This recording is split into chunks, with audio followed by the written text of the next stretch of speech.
Hi, how are you all doing? My name's Ferret. Welcome back to my, shall we say, disorganised lump of a garage. So, new year, a new video. This one here is to basically help all those apprentices that are just getting stuck in to their apprenticeships will get started. How this came about was I was talking to a couple of people within my company who wanted to know if there were any tips or any, advice you could give an apprentice. What would they be? So I went home, had a good think about it. I even started to talk to a couple of my mates who are also engineers themselves. And we've come up with a list of 7 tips. 7 tips to help apprentices. Now, yes, you could be an engineering apprentice, but you could be any type of apprentice. So whether that be engineering in general, plumber, fitter, turner, electrician, car mechanic, any type of apprentice. So we came up with 7 tips amongst ourselves. I've also put a bonus one on the end of this to help you out with a different aspect of it, but hopefully it will help you out nonetheless.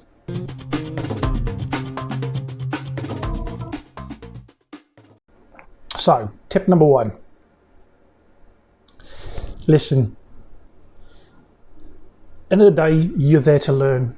You are being paid to learn. You're learning a trade.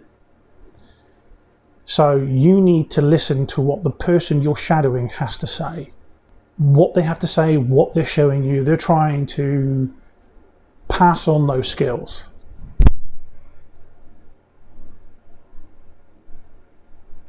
So if they're showing you something or they're trying to tell you something, the last thing they want to do is look up and find you on your mobile phone, updating your status,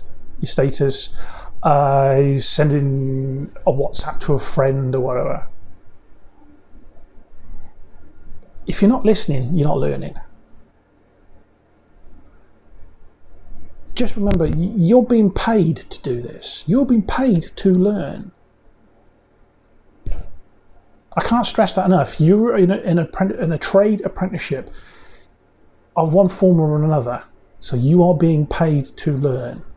Yeah, the wage not may be great at the beginning, but at the end of the day, you are in a better position than most. All right? So at the end of the day, listen to what this person has to tell you.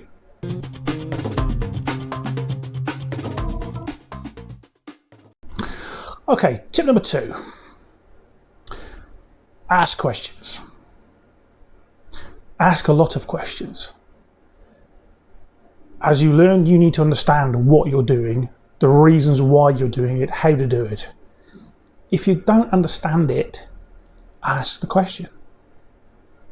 When you actually get to look at an engineer drawing, at the bottom of the drawing you'll have the little boxes down there that tell you, what the drawing is, its revision date, but there'll be a big box in there with big bold letters that state, if in doubt, ask. At any time you're trying to learn something with the person that you're shadowing, whoever they may be, if you are in doubt, ask. They may turn around and look at you and say, but I've just told you that. Yeah, but I'm not so sure. Could you just... They'll go over it again. So if you're unsure, like it says in the drawing, if in doubt, ask.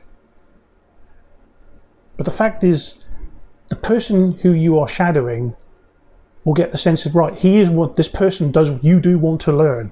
You're asking questions. Some of them may be a really dumb question. I know, I've been there, I've done it. There's no such thing as a dumb question, only dumb answers. And hopefully the person that you're shadowing will come up with the right answers. And if he doesn't know the right answer, hopefully he'll be able to point in the direction of somebody who does. So, ask questions.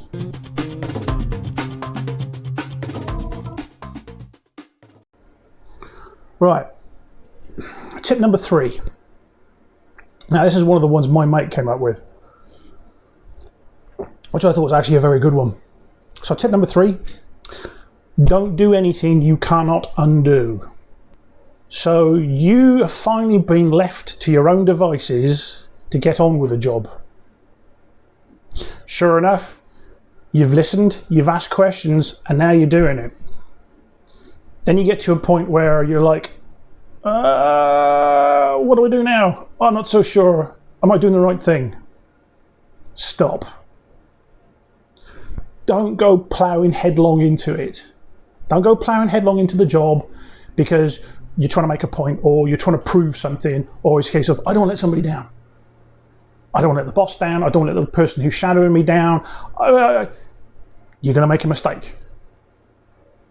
It could be a little one, or it could be a big fandango, turn it on, all the lights go out kind of mistake. Stop. Backtrack. Go back to the point where you made the decision to think, I'm not sure where I should turn left or turn right here. Should I screw that into there, or should I undo this? I don't know. There will be a point of no return. If you've gone to that point and now you're at the point of no return, it's a case of you're up to your neck in it. You're going to make mistakes in the story. But at the end of the day, if you're stuck, hold off. Wait for the person to come back, or it's a case of, if it's safe to do so, go find that person that was shadowing and says, listen, I'm got to a point where I'm not so sure. All right? Don't go barreling headlong into it. Don't go, trying to prove a point or make a statement and saying, hey, I can do this. Hey, I've done it.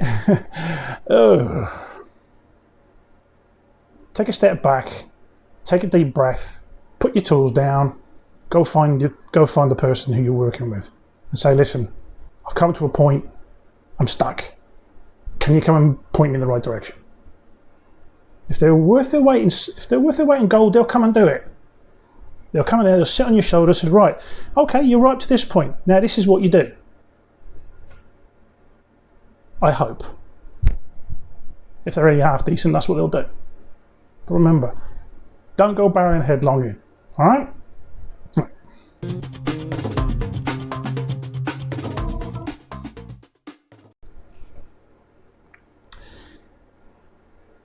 This one, well, there's no two ways about it.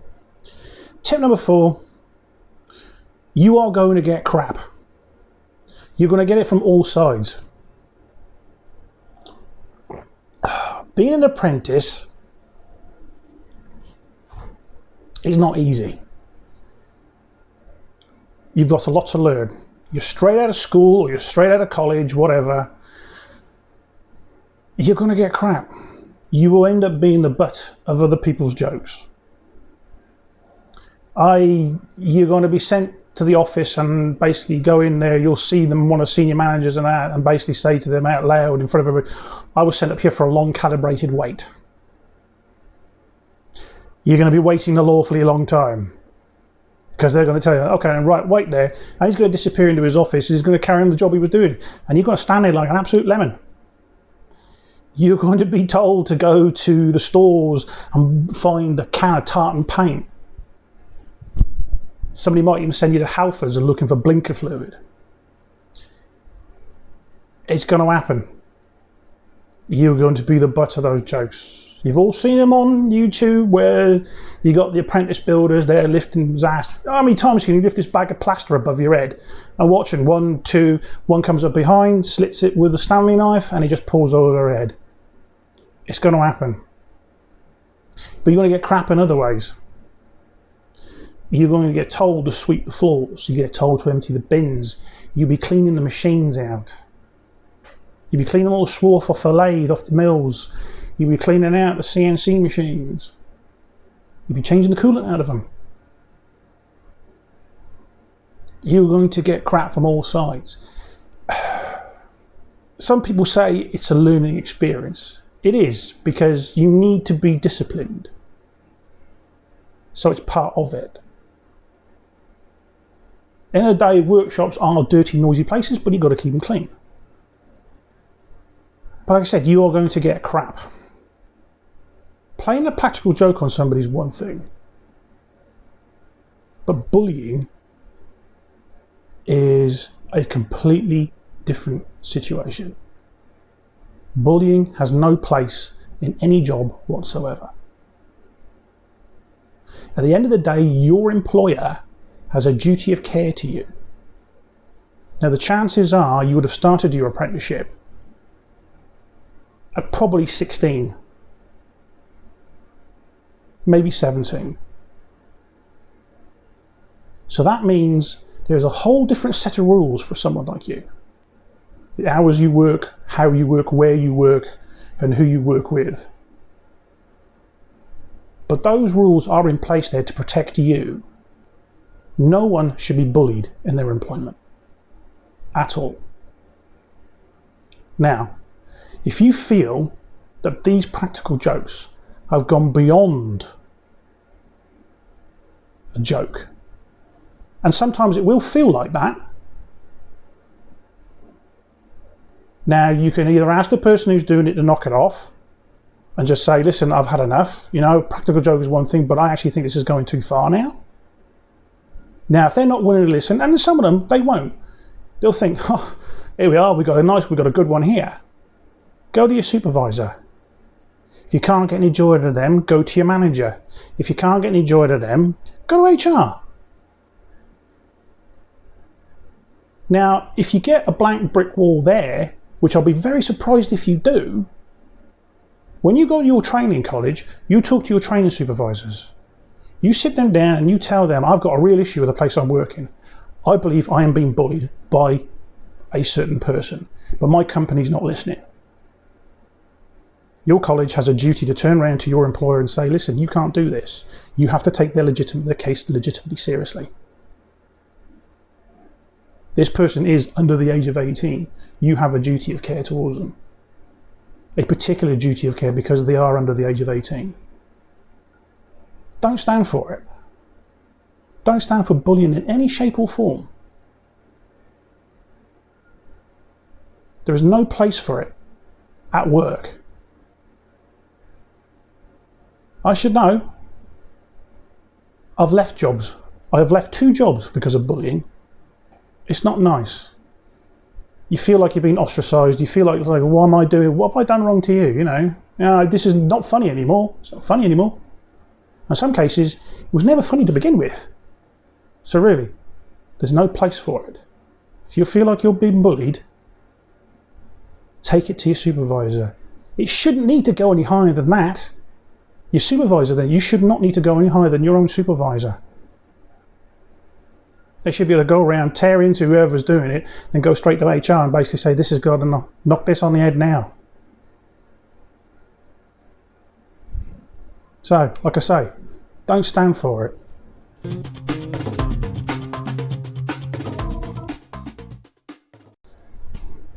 So, tip number 5. Tip number 5. Protect yourself.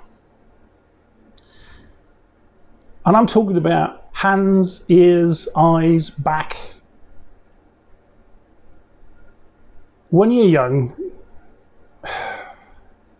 you've got something to prove. You're quite willing to slug around bags of cement, big spanners, big lumps of metal, whatever, and not think twice about what you're doing.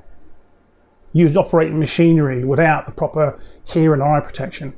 I can't tell you how many times I've been to A&E to have a piece of metal taken out of my eye because I didn't wear safety glasses. I can't tell you how many times I've gone virtually deaf because of the equipment I've used. In the early days, it may not seem much to you. Oh, I'll be all right, you know. I'm nearly 50. Trust me, when you get to my age, you suddenly realise that ringing in your ears is not going to go away. And what I have left, I will put earplugs in. I will wear ear defenders to protect what I've got left. But I am slowly going deaf. The ringing in my ears is more than enough to tell me, yeah, okay. This isn't going to nightclubs anymore. This really is an industrial problem. So protect yourself, protect your hearing, protect your eyes, protect your hands, protect your body in general, certainly your back. Because if you're not careful, it will creep up on you, and before you know it, you will be seeing chiropractors and doctors on a regular basis. So if you protect yourself now, it'll stead you good for the future.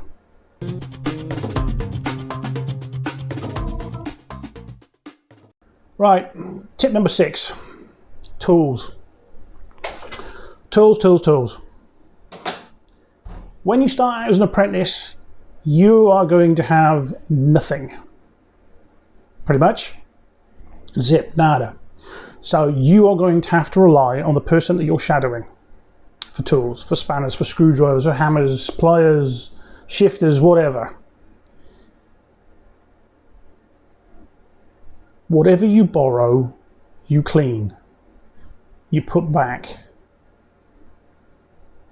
Because if you lose it, or you borrow it and you don't give it back, chances are you'll never be able to borrow his tools again. If you break it, put your hand up and replace it. If you do lose it, put your hand up and say, listen, sorry, I've misplaced it somewhere, I've looked around, I can't find it. Allen keys and screwdrivers, or Allen keys especially, are always good for putting down or dropping down inside a gaff of the machine. You're thinking, oh, sugar. You're not going to get it back. But at the end of the day, make sure you put your hand up and say, listen, I'll replace that. Chances are you will get told, don't worry about it, I've got a tool allowance next month, I'll replace it anyway. Or it'll get put on OPEX expenditure. The company will replace it. But when it comes around to getting your tools, don't go mad. Seriously, do not sell your soul to the Snap-on man, for God's sake. It's not necessary. Don't go mad. Because at the end of the day, you are going to break tools, you're going to lose them. Do not spend a fortune on spanners, screwdrivers, shifters, hammers, whatever. You can get them all quite fairly decent quality from the local market or wherever, or off Amazon, Trade Me. Just don't go mad. Because at the end of the day, you will lose them. Someone will take them without asking. You will break them. Believe you me, there are people going around and says, oh, they're shiny, I like that, and walk off. Because a lot of people do suffer from shiny kit syndrome. I should know. Right, Snap-on spanner, 15mm. That's all I have left of a 12-piece kit I had from Snap-on, which cost me well over in excess of 150 quid when I was an apprentice. It took me, what, need 2.5 years to pay that off? And by the time I paid it off, the 10mm had already gone, 10, the 13, and the 8 had already disappeared. Never got them back. Don't waste your money on it. When you've done your time, and you're out there and you've got a proper wage, then start looking at buying some nicer bits of kit, some nicer tools. But while you're an apprentice, don't bother. There's plenty of stuff out there that will do the job adequately. And if you lose it or break it or somebody takes it, there's no harm. You can spend £1.50 replacing that 13mm spanner. It's easy enough. All right? So, at the beginning, don't waste your money on nice tools. It's just not worth it.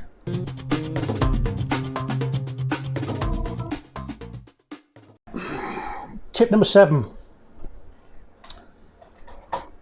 This one I can't push forward enough. Be honest. I can't stress it enough. As you learn, you will make mistakes. You will break things, whether that be tools, whether that be the equipment you're working on, whether that could be anything. You will make a mistake, you will break something, or you will tighten something too much, you'll snap a bolt off. 9 times out of 10, the person who's shadowing you will actually watch you do it. In the case of, you'll have the thing in your hand and all of a sudden you look at him and he look down at you, they'll look down at you and you're like, oh great, now I've got to get this out and start again. Apologise. Put your hand up and said, oh, I've messed up. Don't try and bluff your way out of it. Don't try and say, oh, it wasn't me. No one has ever met it wasn't me. If we ever found out who it wasn't me is, believe me, that person would have been fired on the spot and would never have a problem ever again. Honesty is the best policy. All I can ask you to do is to learn from the mistakes that you've made and just try not to repeat them. But if you're one of those ones who are going to consistently lie and try and fob your way out of it, don't. These guys have been, these people who you're working with, I've probably seen it all already and then some. I'll tell you this, you will get the blame for some things you never did do. As an apprentice, blame the apprentice anyway because it's easier. That's going to happen. But if you mess up, put your hand up. That's all I can say. I can't stress it enough. Just don't fob your way out of it. It's not going to work, and it will cause you issues in the long run because you ain't going to be trusted. But if you're going to stand there and take it on the chin and say, yes boss, that was me, I did that, I totally messed up, I'm sorry, I won't let it happen again, these guys will look at you in a completely different light and say, well yeah, all right, he's messed up, but he's taking it on the chin, but he's willing to learn. Right, we'll give him another chance. So I can't stress out enough. Be honest.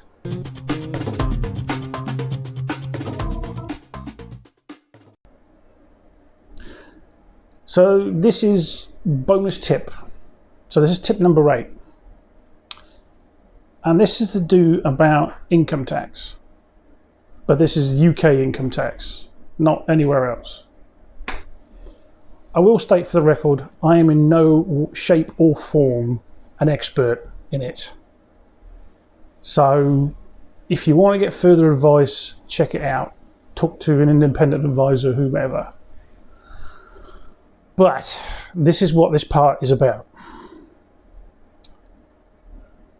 So over the years, unions and HMRC, or Inland Revenue as it was known then, have basically worked on a few things, some tax allowances. These days it's called something else. I mean, it used to be what, flat rate job expenses. But there were 2 levels. There were levels for apprentices, there were levels for a fully skilled person. And what they did was they allowed you to claim some of your tax back on stuff like tools that you had to buy yourself for your job, or if your employer gave you a uniform that you had to wash. So it's a bit similar to those people who now are having to work from home these days. Now you can apply for some tax back to say, you know, for power, electricity, water, lighting. It's not a lot, but it's a few extra quid in your pocket, not in HMRC's. Now, the thing is, you have to ask for it. They're not going to give it to you. Now, I'm going to put a link in the description below for this bonus tip, basically giving you access to that section to show you whatever your trade is and whatever industry it's in. Because there's a whole list of trades, there's a whole list of industries where there is this tax back you can claim. Now you can claim it from day one of your apprenticeship, or like I did, I claimed it when I was 3 years down the line. So I actually got a tax rebate, which was nice. I think there is a limit on how many years you can claim, but hopefully the website will be able to tell you. So let me repeat that. Just let me repeat that. They will not give it to you. I don't think your company will help you out. I think it's more of a case of you have to help yourself. You have to ask for it. So you have to contact HMRC. But like I said, I'm not a tax expert by a long shot. So if you're still confused by what you're seeing on the link, find somebody who can help you out. Find an independent advisor of some kind. At the end of the day, being an apprentice, you are on the bottom end of the rung of this pay scale. You are at the bottom. But any benefit to you to keeping a couple of extra quid in your back pocket will help you. And this is one way of doing it. All right. So that is the job expenses for uniform, work clothing and tools. That's what it's called. But like I said, I'll put the link in the description below. Well, that's it for these 7 tips for engineering apprentices. I hope it helps you out. I hope it gives you a little bit of guidance starting out, or even if you are already in an apprenticeship. If you liked it, hit the like button. If you've got a question, leave the question in the comments below. Let me know if you want to know something else, if there's something else you want to discuss about engineering or a bit of help with the subject. So let me know, and hopefully I'll see you again in the next one. Take it easy and stay safe.